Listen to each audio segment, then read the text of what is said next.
हमारे चैनल को सब्सक्राइब करें और बेल आइकन दबाएं। मैं हूं दयानंद शेट्टी और आप मुझे इंस्पेक्टर दया के नाम से जानते हैं। For more episodes of CID, subscribe to live crime and hit the bell icon.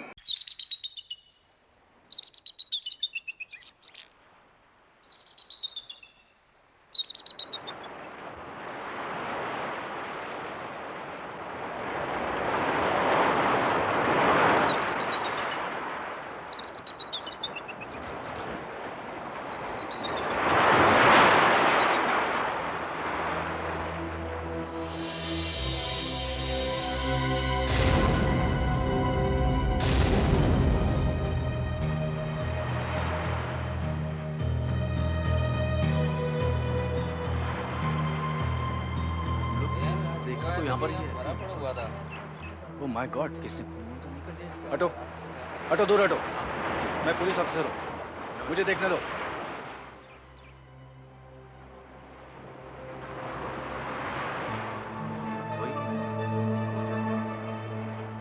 मर चुका है।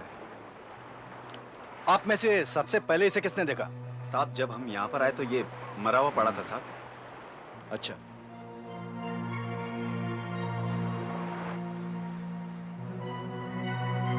Hello, control room, DCP Deshmukh here. यहां पालोमा बीच पर एक लाश पड़ी हुई है। सीआईडी ऑफिसर्स और फॉरेंसिक टीम को यहां भेज दो फौरन। एसीपी प्रद्युमन कहाँ है? वो जोधपुर गए हैं मर्डर इन्वेस्टिगेशन के लिए। ठीक है, ये केस मैं सुपरवाइज करता हूँ। Okay sir. इसका चार्ज मैं लेता हूँ। कहिए डॉक्टर सालुंके। सर, इसके शरीर की अकड़न से पता लगता है कि इसको मरे हुए लगभग 10 से 12 घंटे हो गए, यानी कल रात को 9 बजे से 11 बजे के बीच में मरा होगा। मुझे भी यही लगता है। ये घड़ी देख रहे हो? मौत 9:30 के आसपास हुई होगी और ये घड़ी नकली है। वाटरप्रूफ लिखा है लेकिन है नहीं, इसीलिए पानी में गिरते ही 1-2 मिनट के बाद बंद पड़ गई है। इसकी मौत 9:30 के आसपास ही हुई होगी। सर, इसकी मौत पानी में डूबने की वजह से ही हुई है। इसके पेट और छाती में काफी पानी भर गया है, ये देखिए। इसके मुंह से तो शराब की बदबू आ रही है। सर, शायद बहुत नशे में होगा। समंदर के तेज लहरों से खुद को बचा नहीं पाया और डूब गया होगा।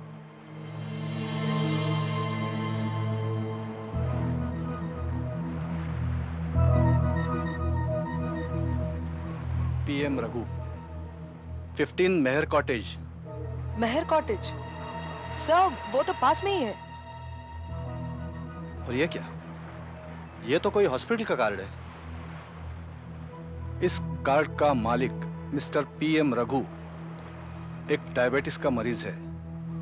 अगर कोई इसे बेहोशी की हालत में पाए तो डॉक्टर सबनिस को फोन नंबर 82175666 पर कांटेक्ट करें। सर, जिन लोगों को कोई सीरियस बीमारी होती है उनके पास ऐसे कार्ड अक्सर पाए जाते हैं। लेकिन अगर ये डायबिटीज का मरीज था तो इसने शराब क्यों पी थी? शराब तो डायबिटीज में जहर का काम करती है। Right sir. शायद इसीलिए डूब गया और मर गया। कुछ गड़बड़ है जरूर। आपका अंदाजा बिल्कुल ठीक था डीसीपी साहब।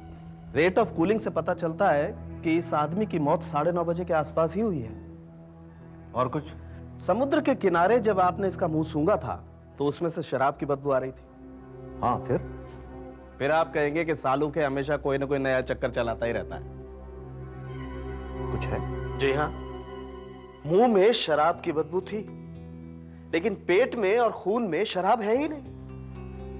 मतलब मरने के बाद इसके मुंह में शराब डाली गई? जी हाँ, हमें लगता है कि ये आदमी समुद्र में डूबकर मरा है। जी हाँ। मगर इसके फेफड़ों में से, लंग्स में से जो पानी मिला है वो पानी समुद्र का है ही नहीं। वो पानी खारा है ही नहीं, मीठा है। शायद ये किसी तालाब में डूब के मरा हो।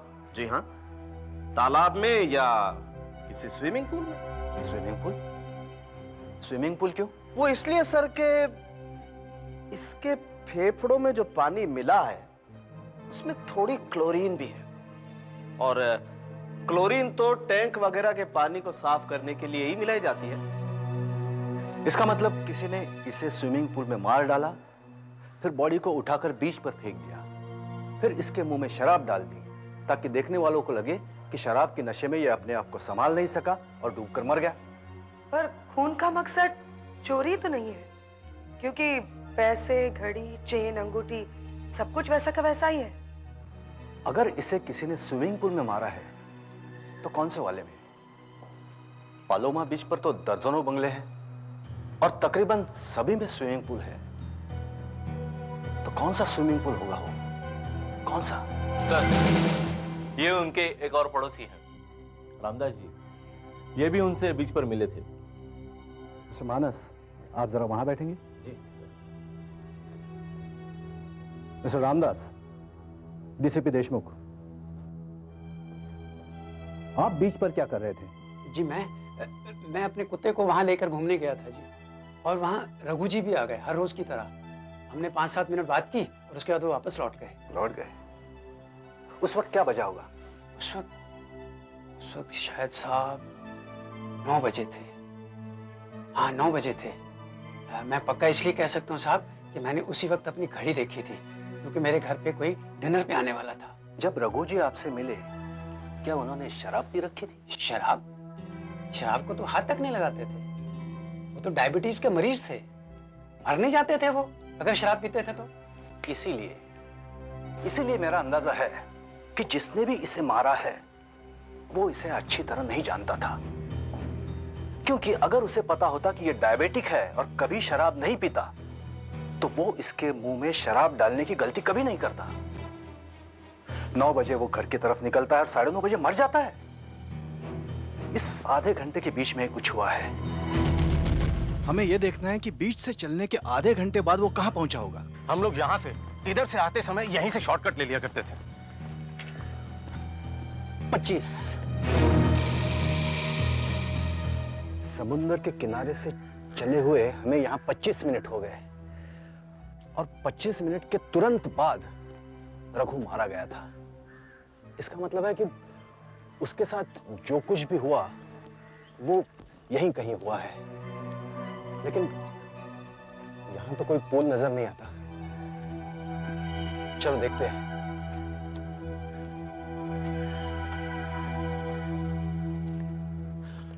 वो देखिए, स्विमिंग पूल देखा? ये स्विमिंग पूल तो शर्मा बंगलो का है। वो लोग तो यहाँ रहते ही नहीं है। अच्छा, लॉक खुल गया। चलो अंदर चल के देखते हैं। चलो।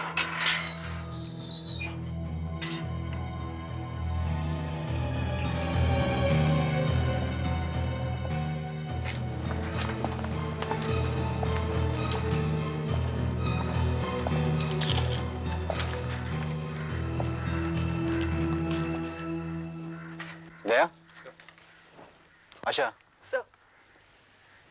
तुम लोग बंगले में जाकर देखो कोई है क्या। Yes sir.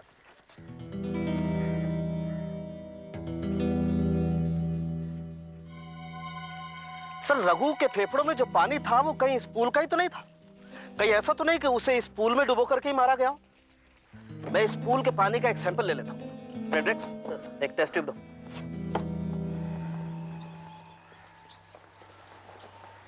यहाँ तो ताला लगा हुआ है।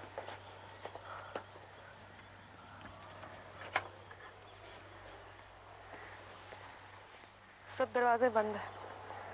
चलो चलते हैं।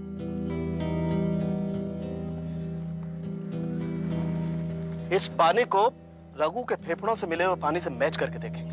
पर माइक्रोस्कोप में देखने से तो पता लगता है कि जो पानी मैं स्विमिंग पूल से लाया था वो, और जो रघु के फेफड़ों से निकला था वो, दोनों एक जैसे हैं। आप देखिए सर, जब पानी काफी देर तक एक जगह जमा रहता है तो उसमें कुछ माइक्रो ऑर्गेनिज्म पैदा हो जाते हैं। इन दोनों सैंपल्स में एक ही तरह के माइक्रो ऑर्गेनिज्म है। मतलब दोनों सैंपल्स एक ही पूल से आए हैं। सर, एक टेस्ट और बाकी है। कौन सा? मैं बताता हूं। देखिए सर, इस बीकर में वो पानी मिला हुआ है जो रघु के फेफड़ों से आया है, और इस बीकर में स्विमिंग पूल का पानी है। अब हम इन दोनों पानी में इस सॉल्यूशन की कुछ बूंदें डालकर देखेंगे। अगर रंग बदलता है तो दोनों पानी एक ही जगह से आए हैं।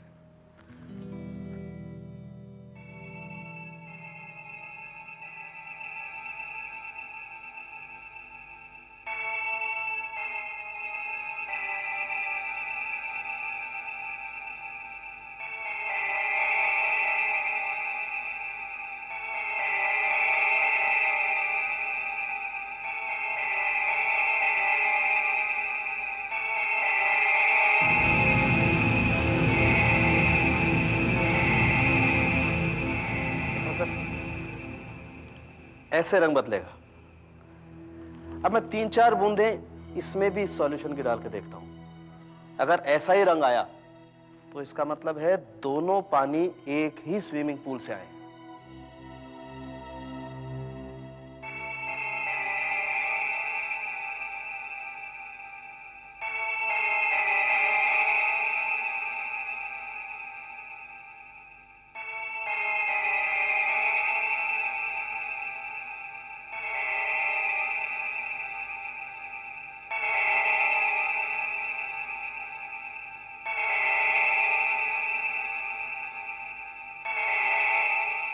रंग नहीं बदला है। अभी एक और बूंद बाकी है सर।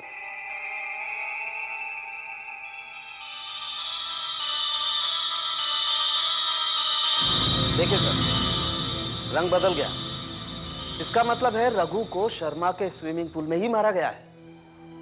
9:25 को रघु स्विमिंग पूल पर पहुंचा होगा और फिर वहीं पर कुछ हुआ जिससे कुछ ही पलों में वो मर गया। लेकिन ऐसा क्या हुआ होगा, कुछ समझ में नहीं आ रहा है। सर, रघु की ऐसे किसी से दुश्मनी भी तो नहीं थी और ऐसा भी नहीं लगता कि उसे किसी ने लूटना चाहा हो सकता है उसने पूल के पास या फिर उस घर के अंदर कुछ ऐसा देख लिया होगा जो उसे नहीं देखना चाहिए था, इसीलिए वो मारा गया। लेकिन सर, वो घर तो बंद पड़ा है। हमें उस घर के मालिक को मिलना होगा।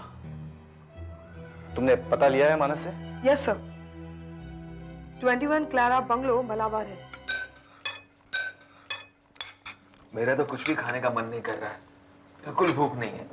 माधव, बुखार में अक्सर ऐसा होता है। तुम एक काम करो, थोड़ी दाल ले लो और इसको दाल डालो। और सुनो, डिनर के बाद टेम्परेचर जरूर चेक कर लेना। आपसे कोई मिलने आए हैं? एक्सक्यूज मी, इस वक्त आने के लिए माफी चाहता हूं, बट इट वॉज अर्जेंट। मैं डीसीपी देशमुख और यह है inspector Asha from CID. CID officers? CID हमारे यहाँ? क्या हुआ? Please relax, it's a normal investigation. आप? जी, मैं अनीश शर्मा और ये मेरे भाई हैं प्रीतम शर्मा, ये इनकी पत्नी है प्रिया, और ये है माधव, मेरा दूसरा भाई, और ये मेरी पत्नी है शालिनी शर्मा। आपका एक बंगला मड आइलैंड पर भी है? जी हाँ, लेकिन क्या हुआ? हम लोग तो काफी समय से वहां गए ही नहीं। कल रात आपके स्विमिंग पूल में एक आदमी मारा गया। क्या? हमारे स्विमिंग पूल में आदमी मारा गया? अब क्या क्या कह रहे हैं सर? अनीश, कितनी बार कहा था तुमसे कि वहां पे एक वॉचमैन रख लो, लेकिन तुम हो कि मेरी सुनते ही नहीं। एक मिनट, मुझे ये बताइए, आप लोग आखिरी बार वहां कब गए थे? हम लोग तो बहुत कम जाते हैं वहां पर। जब सबकी छुट्टी होती है तभी जाना होता है वहां। पिछली बार सितंबर में गए थे हम लोग वहां, और फिर उसके बाद, हाँ याद आया, माधव ने पार्टी दी थी वहां पर। क्यों माधव? हाँ, पर उसको तो काफी टाइम हो गया है। कल आप में से वहां कोई नहीं गया?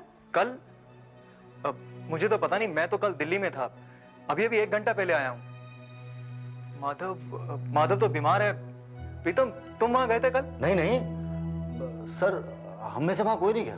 अच्छा, मैं आपका बंगला अंदर से चेक करना चाहता हूँ, क्या उसकी चाबी मिल सकती? जी हाँ, क्यों नहीं, मैं अभी चाबी लेकर आता हूँ। चाबी कहाँ रखी है? मेरे कमरे में है, स्टील की अलमारी में। ठहरो, मैं लेके आता हूँ। तुम्हारी तबीयत ठीक नहीं है क्या? मुझे मलेरिया है। मुझे लगता है मैंने तुम्हें पहले कहीं देखा है। साहब, मैं एक स्टेज आर्टिस्ट हूँ, बहुत सारे स्टेज शोज किए मैंने। हो सकता है आपने मुझे वहीं देखा हो। हाँ, हो सकता है, शायद वहीं देखा। ये तो हाई सिक्योरिटी ताले की चाबी है, इसके डुप्लीकेट बनाना बहुत मुश्किल है।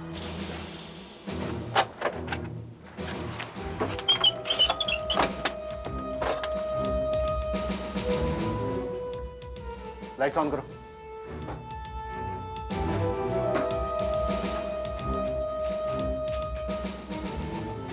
लगता है फ्यूज गया है। सर, पेट्रोमैक्स ऑन करता हूँ। हाँ,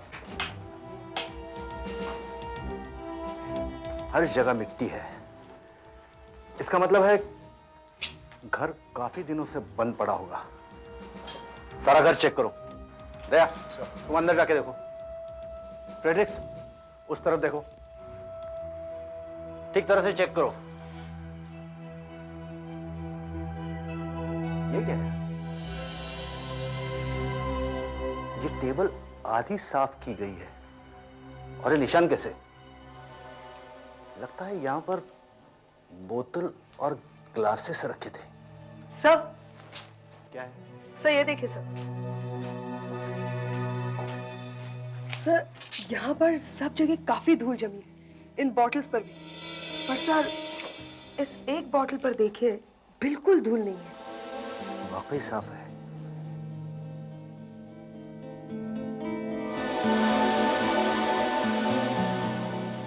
ये देखो, लगभग सभी ग्लासों पर धूल जमी है, सिवाय इन 2 ग्लासेस की। ये ग्लासेस और बोतल फिंगरप्रिंट्स के लिए चेक करो। Yes sir.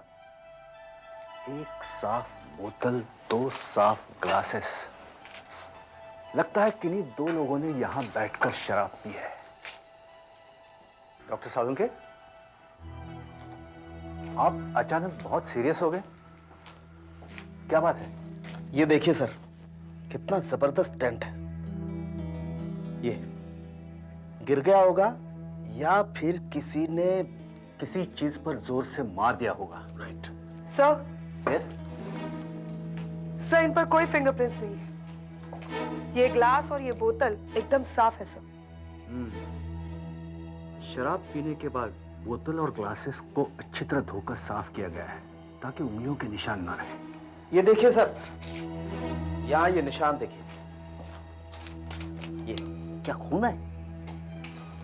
लेकिन काफी फीके है। वही मैं भी सोच रहा हूं सर।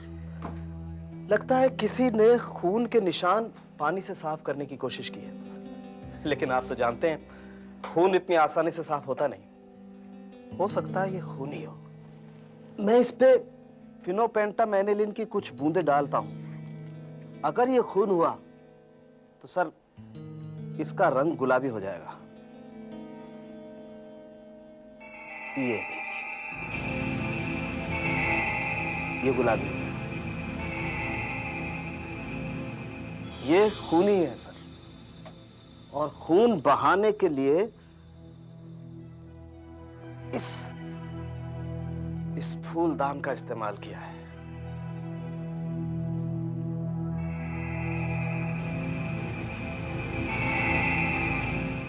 इस पर एक डॉक्टर, आप इस खून का सैंपल लीजिए और ये पता लगाइए क्या ये किसी इंसान का ही खून है। Right sir. यस। एक मिनट सर। क्या है? सर ये देखिए, ये ड्रेसिंग टेबल में हर जगह धूल है, मगर यहां पर नहीं है। यहां जरा साफ है। और ये निशान देखिए सर, समझ में नहीं आ रहा ये है क्या। इसके सैंपल भी लैब में चेक कराओ। Okay sir. पता चल जाएगा ये क्या चीज। 2 आदमी यहां आते हैं, यहां बैठकर एक साथ विस्की पीते हैं, फिर दोनों में से एक दूसरे के सिर पर फूलदान इतनी जोर से मारता है कि वो यहीं पर गिरकर मर जाता है। फिर कातिल खून के निशान मिटाने की कोशिश करता है। सर, हो सकता है उनमें से एक रघु हो। रघु? नहीं, रघु नहीं हो सकता, क्योंकि उसके शरीर पर कोई चोट का निशान था ही नहीं, कहीं से खून नहीं निकला था। हाँ, ये हो सकता है, इनमें से किसी एक खिड़की से उसने कातिल को खून करते हुए देख लिया हो। कातिल उसके पीछे भागा होगा, स्विमिंग पूल तक जाके उसे पकड़ा होगा और वही स्विमिंग पूल में उसे मार दिया होगा। और बाद में लाश को सर समुद्र में फेंक दिया ताकि वो एक्सीडेंट लगे। हाँ, अब सवाल ये उठता है कि अगर यहां खून हुआ है तो लाश गई कहां?